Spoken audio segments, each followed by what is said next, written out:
The I thought is only a mental concept. You are now identifying yourself with a wrong I, which is the I thought.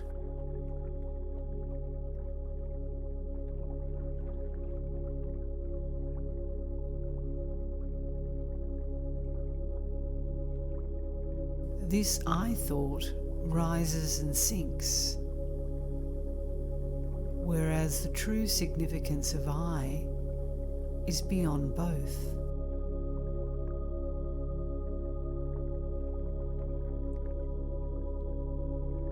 There cannot be a break in your being. You who slept are also now awake. There is no unhappiness in your deep sleep, whereas it exists now.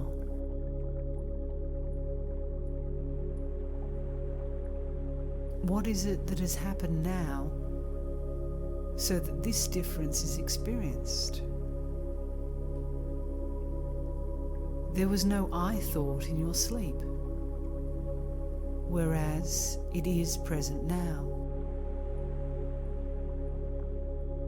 The true I is not apparent, and the false I is parading itself. This false I is the obstacle to your right knowledge. Find out from where this false I arises. Then it will disappear. You will then be only what you are. That is, absolute being.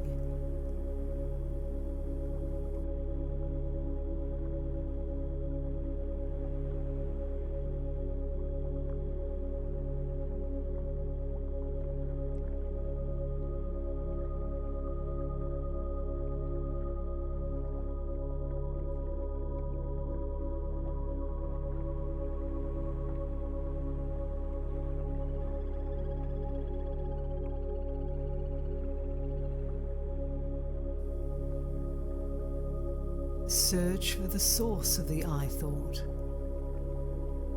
That is all that one has to do. The universe exists on account of the I thought.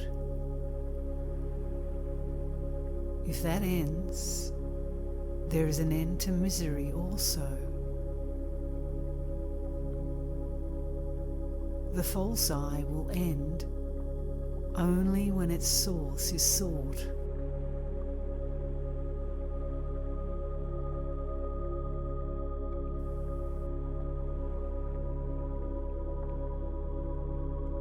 Again, people often ask how the mind is controlled.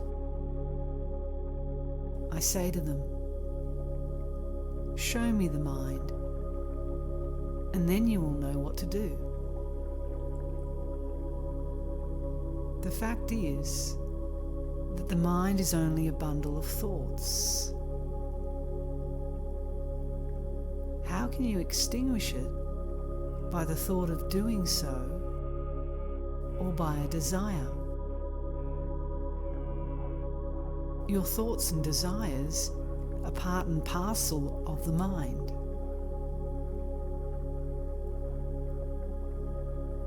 The mind is simply fattened by new thoughts rising up. Therefore, it is foolish to attempt to kill the mind by means of the mind.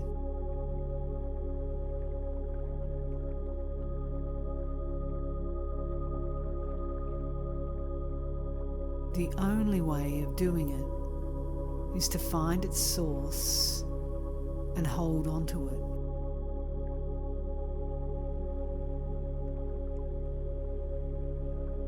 The mind will then fade away of its own accord.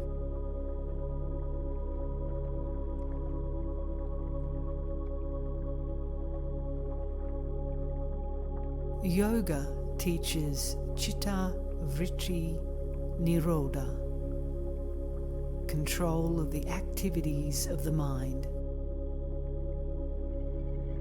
But I say Atma Vichara, self-enquiry. This is the practical way. Control of the activities of the mind is brought about in sleep, swoon, or by starvation.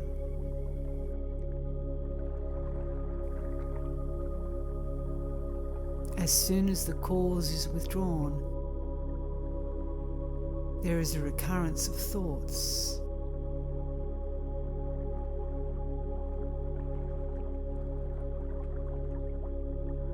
Of what use is it then? In the state of stupor, there is peace and no misery. But when misery recurs, when the stupor is removed, Nirodha, control, is useless and cannot be of lasting benefit.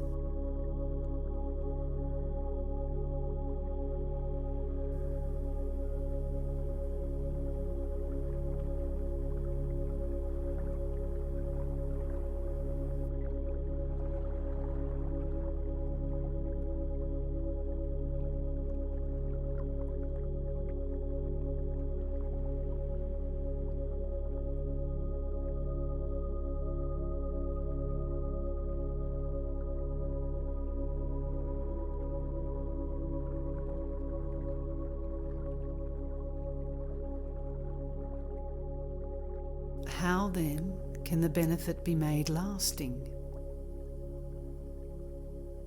It is by finding the cause of misery. Misery is due to the perception of objects. If they are not there, there will be no contingent thoughts, and so misery is wiped off.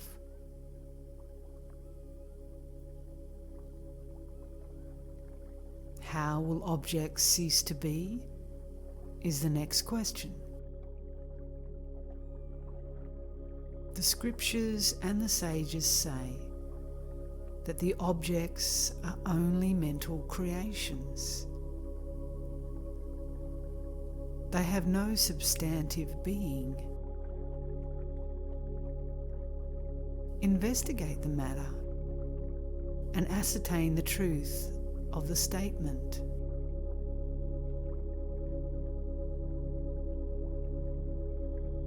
The result will be the conclusion that the objective world is in the subjective consciousness.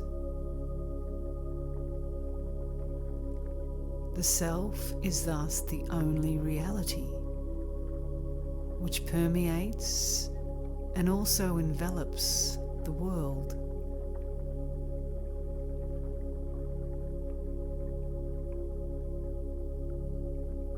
Since there is no duality, no thoughts will arise to disturb your peace. This is realization of the self. The self is eternal, and so also is realization.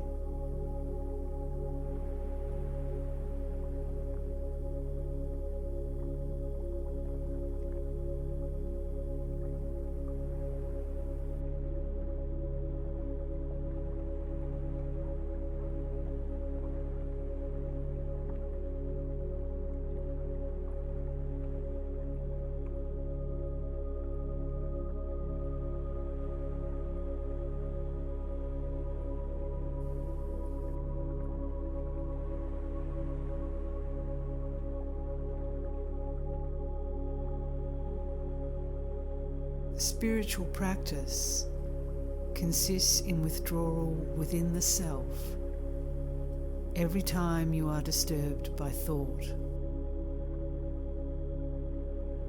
It is not concentration or destruction of the mind, but withdrawal into the self.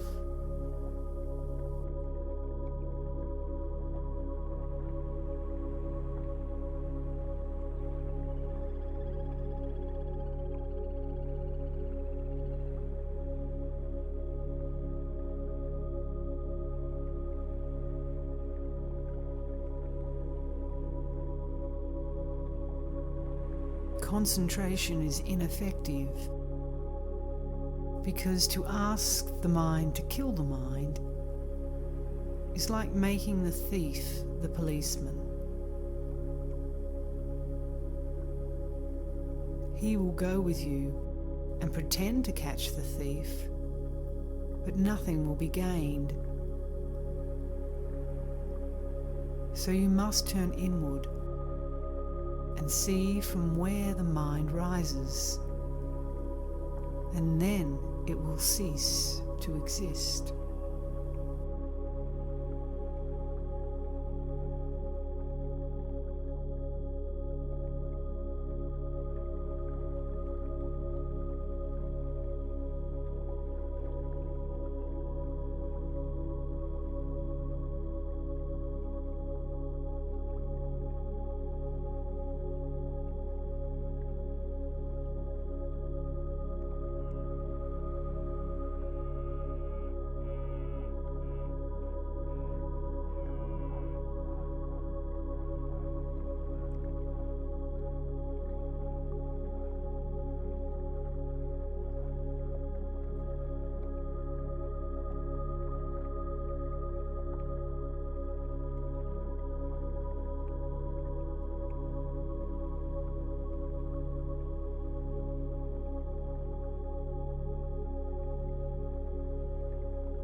In turning the mind inwards, we are, of course, employing the mind. It is well known and admitted that only with the help of the mind can the mind be killed. But instead of setting about saying there is a mind and I want to kill it, you begin to seek the source of the mind, and you find the mind does not exist at all. The mind turned outwards results in thoughts and objects. Turned inwards, it becomes itself, the self.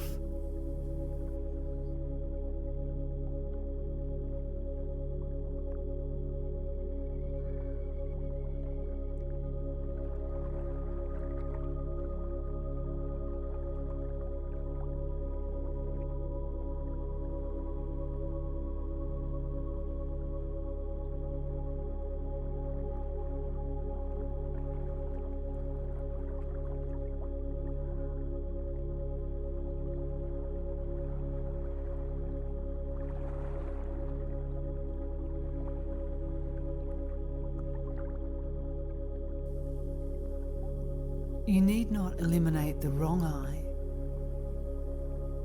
How can I eliminate itself? All that you need do is to find out its origin and abide there. Your efforts can extend only thus far. Then the beyond will take care of itself.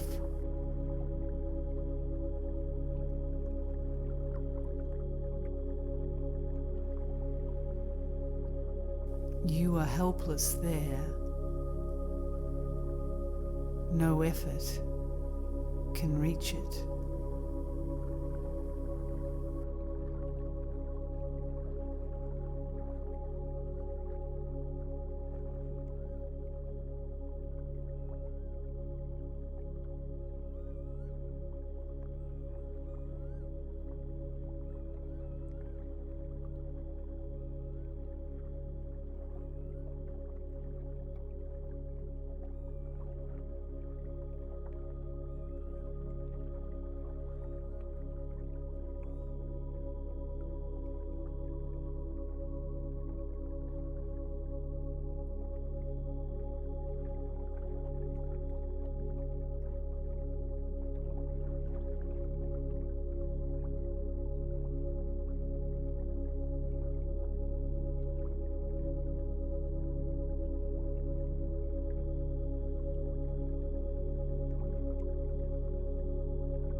If I am always here and now, why do I not feel so? You ask. That is it. Who says it is not felt? Does the real I say it, or the false I? Examine it. You will find it is the wrong I. The wrong I is the obstruction. It has to be removed in order that the true I may not be hidden. The feeling that I have not realized is the obstruction to realization. In fact, it is already realized, and there is nothing more to be realized. Otherwise, the realization will be new. If it has not existed so far, it must take place hereafter. But what is born will also die. If realization is not eternal, it is not worth having.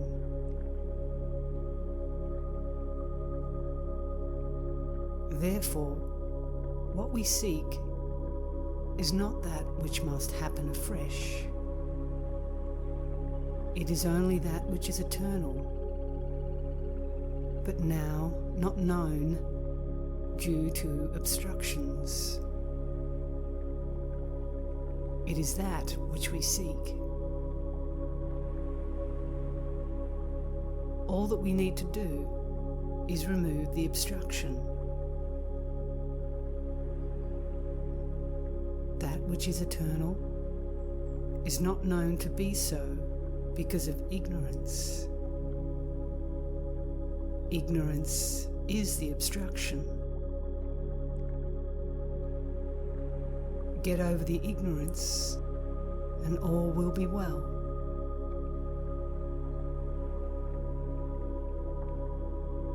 The ignorance is identical with the I thought. Find its source and it will vanish.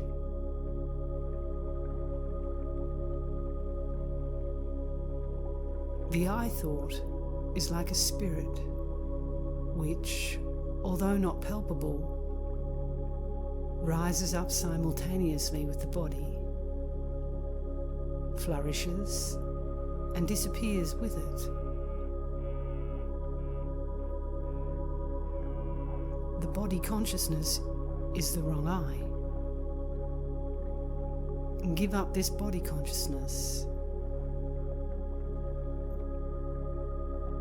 It is done by seeking the source of the I. The body does not say, I am. It is you who say, I am the body. Find out who this I is. Seeking its source, it will vanish.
The mind can stay or be kept in the heart and extended by periods of practice.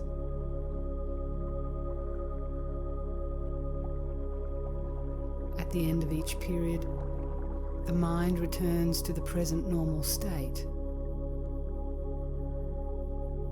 Unity in the heart is replaced by a variety of perceived phenomena.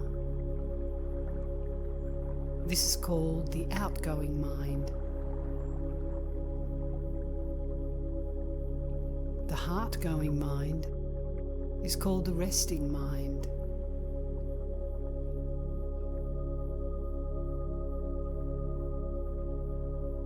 When one practices daily more and more in this manner, the mind will become extremely pure due to the removal of its defects, and the practice will become so easy that the purified mind will plunge into the heart as soon as the inquiry is commenced.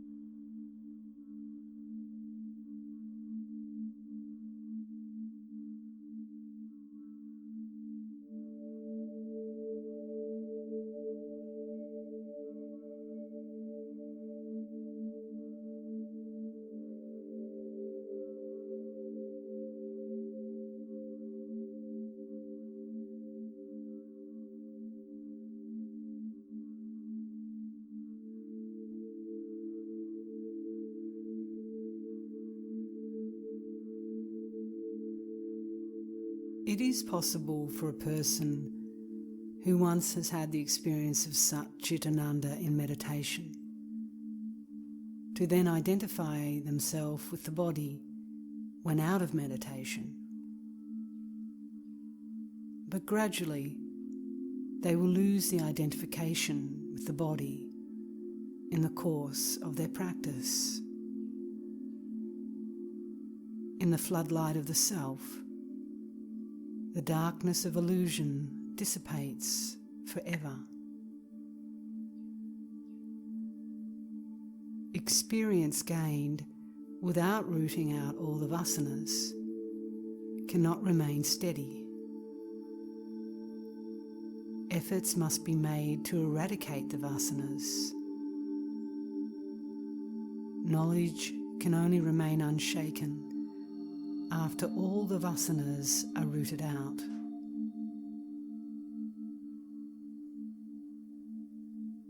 We have to contend against age-long mental tendencies. They will all go. Only they go comparatively soon in the case of those who have made sadhana in the past, and later in the case of others.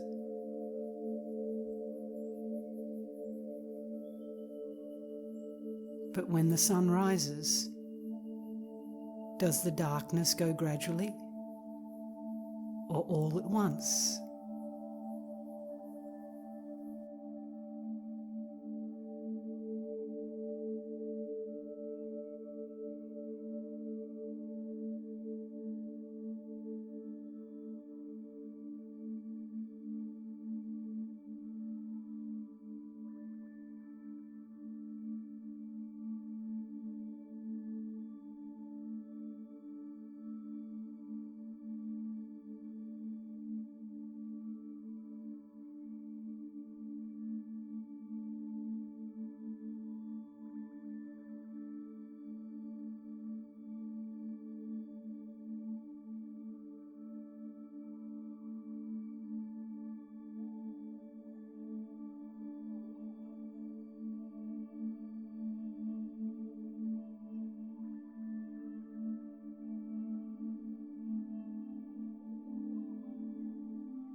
The degree of the absence of thoughts is a measure of your progress towards self-realization.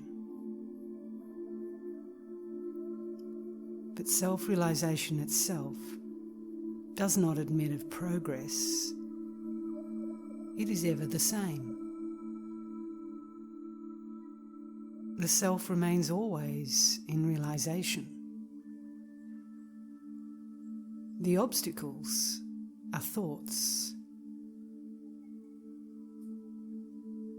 Progress is measured by the degree of removal of the obstacles to understanding that the self is always realized.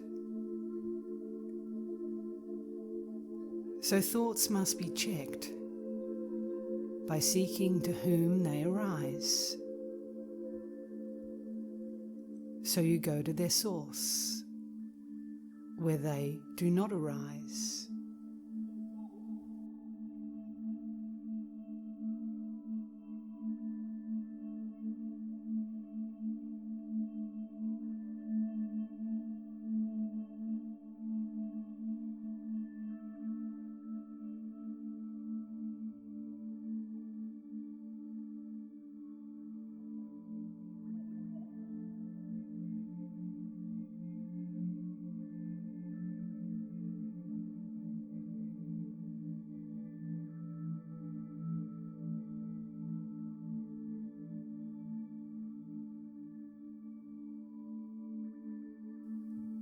Doubts are always arising.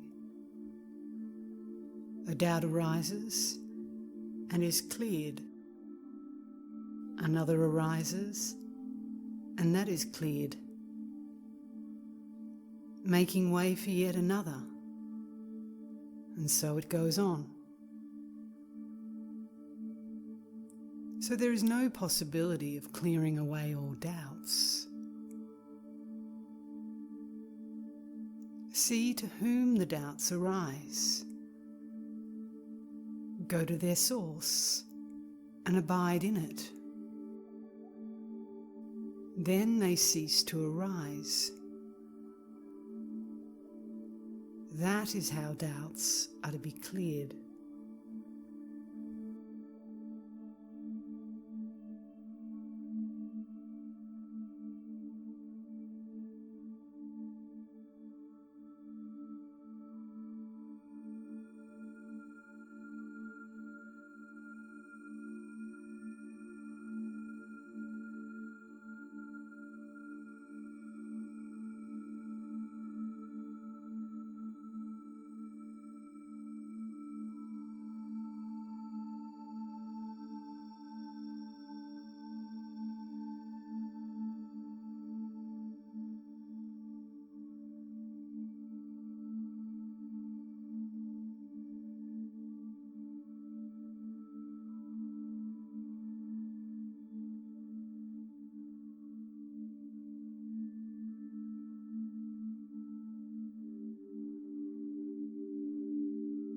In the inquiry, who am I is the ego.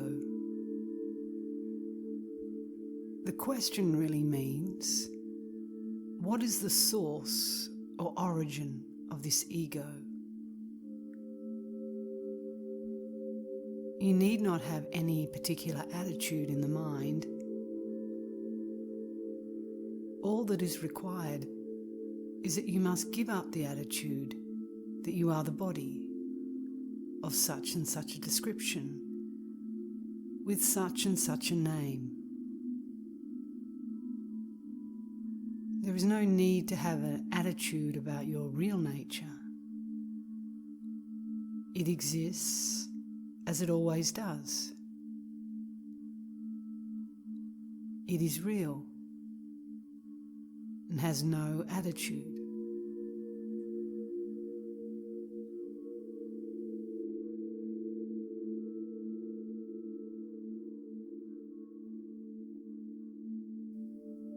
Self-enquiry is certainly not an empty formula, and it is more than the repetition of any mantra.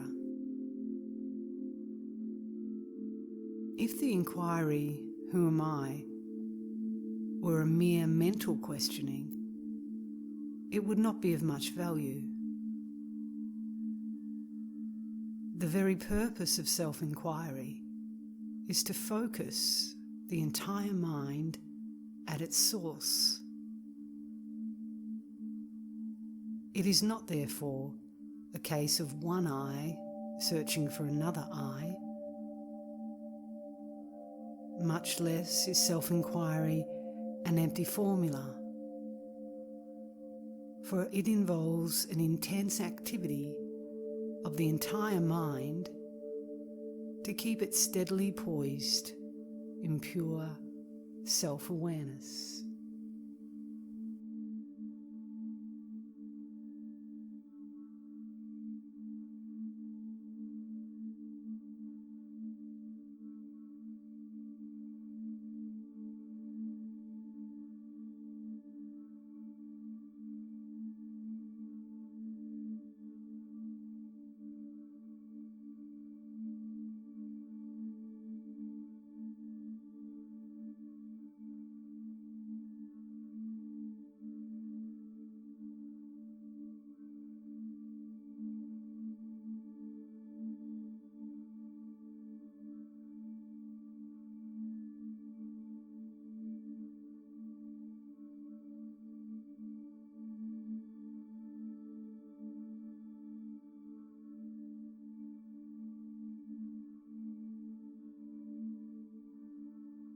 What is your real nature?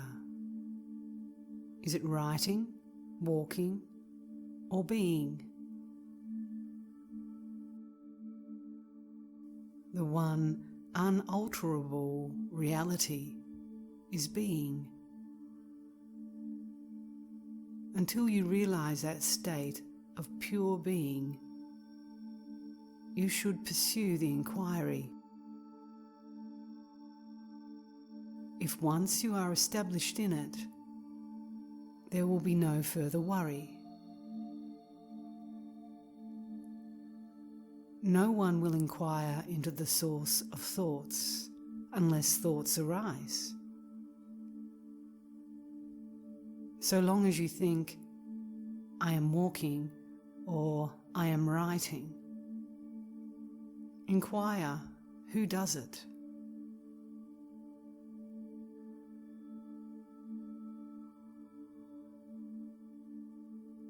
To go on rejecting thoughts may be a stepping stone, but really, inquiry begins when you cling to yourself and you are free of the mental movement, the thought waves.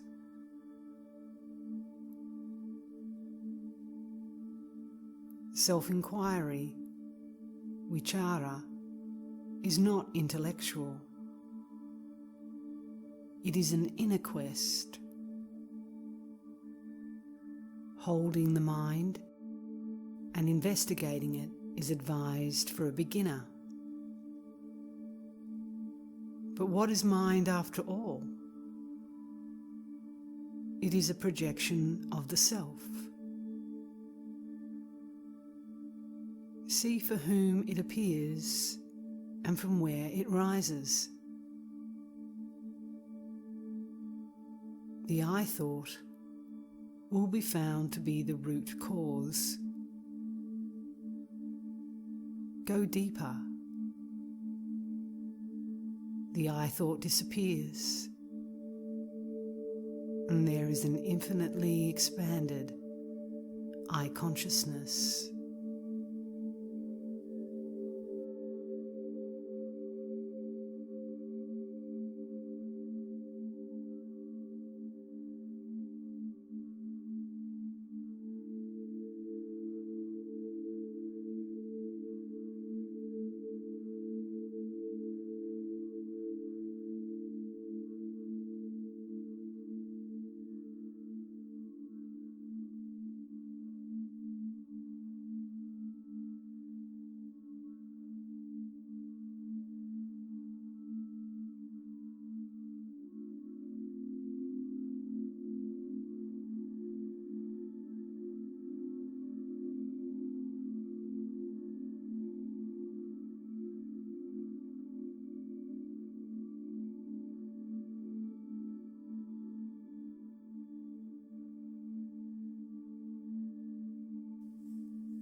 Be what you are.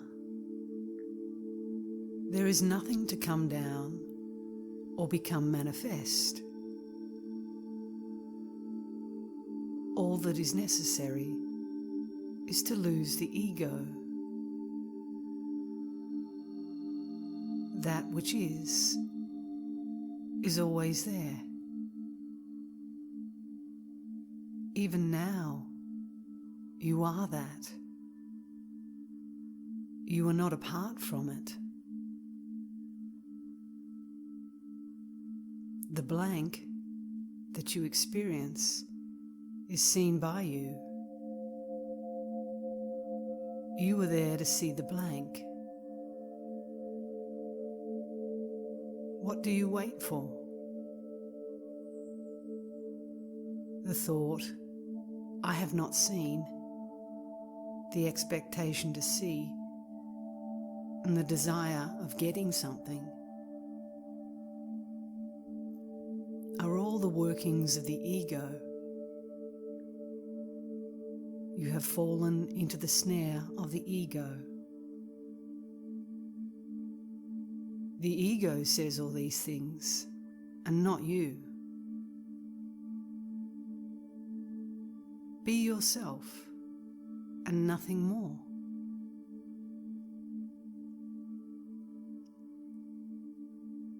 Once born, you reach something. If you reach it, you return also. Therefore, leave off all this verbiage. Be as you are. See who you are, and remain as a self, free from birth, going, coming, and returning.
Knowing the self means being the self.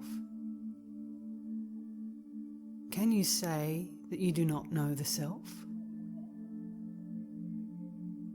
Though you cannot see your own eyes, and though not provided with a mirror to look in, do you deny the existence of your own eyes?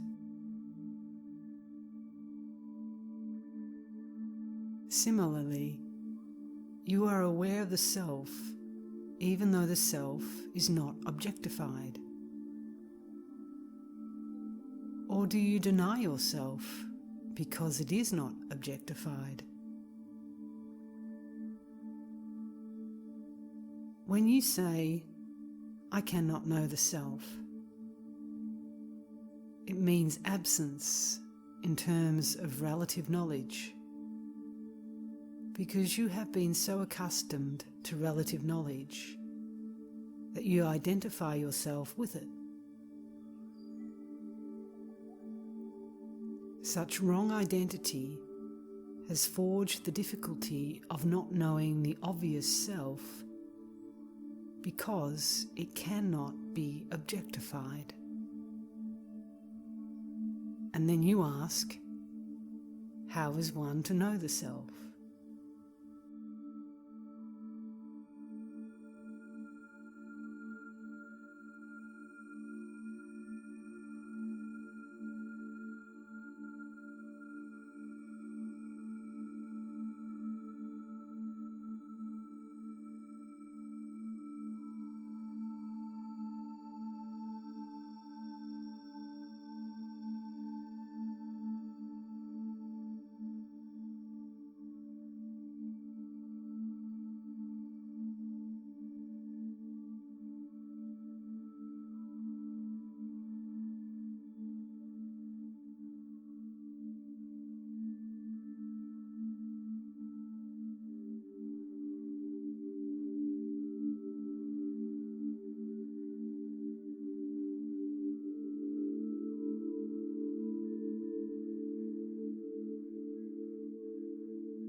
Your duty is to be, and not to be this or that. I am that I am sums up the whole truth. The method is summed up in the words, be still. What does stillness mean? It means destroy yourself. Because any form or shape is the cause of trouble. Give up the notion that I am so-and-so. All that is required to realize the self is to be still. What can be easier than that?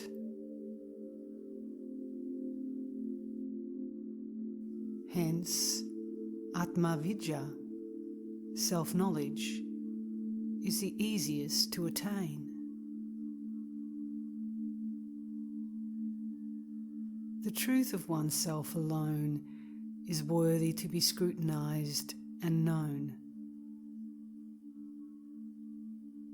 Taking it as the target of one's attention, one should keenly know it in the heart.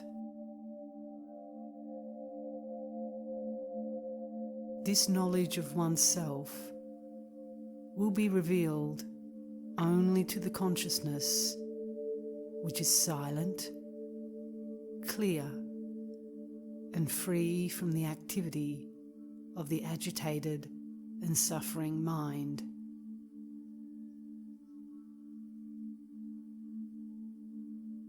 Know that the consciousness which always shines in the heart as the formless self, I, and which is known by one's being still without thinking about anything as existent or non-existent,